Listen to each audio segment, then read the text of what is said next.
দেশের শীর্ষ পত্রিকার প্রধান প্রধান শিরোনাম। প্রতিদিনের বাংলাদেশ। গ্রাম বাংলা জুড়ে ঘোর অমানিসা। শেষ ১৬তে ব্রাজিল। যে কোনো মূল্যে তিস্তা ব্যারেজ। সংসদে বাজেট আলোচনায় প্রধানমন্ত্রী। সব শ্রেণীর মানুষ এই বাজেটে স্বস্তির নিঃশ্বাস ফেলতে পারবে। হামডেঙ্গুর মরণ ছোবলে একদিনে গেল ৯ প্রাণ। কালের কণ্ঠ। কর ছাড় দিয়ে অর্থ বিল পাশ। বহুমাত্রিক শিল্প স্রষ্টার প্রয়াণ। এনআইডির এক ভুল সংশোধনে ৫ বছর পার ব্রিটিশ বাংলাদেশের। যুগান্তর। করমুক্ত আয়সীমা বাড়ল, কমল কর্পোরেট কর। সংসদে অর্থ বিল পাশ। তিস্তা মহাপরিকল্পনা যে কোনো মূল্যে বাস্তবায়ন। সংসদে প্রধানমন্ত্রী। জোড়া হলুদ ফুলে শেষ ১৬য় ব্রাজিল। সমকাল। তিস্তা মহাপরিকল্পনা যে কোনো মূল্যে বাস্তবায়ন করা হবে।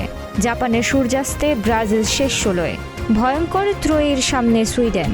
বাড়ল করমুক্ত আয়সীমা। কালো টাকা সাদা করার সুযোগ বাদ। তিস্তা ব্যারেজ মাস্টার প্ল্যান যাতে অগ্রাধিকার যে কোনো মূল্যে বাস্তবায়ন করা হবে। রং রেখা আর স্বপ্নের অবিনশ্বর সাধকের বিদায়।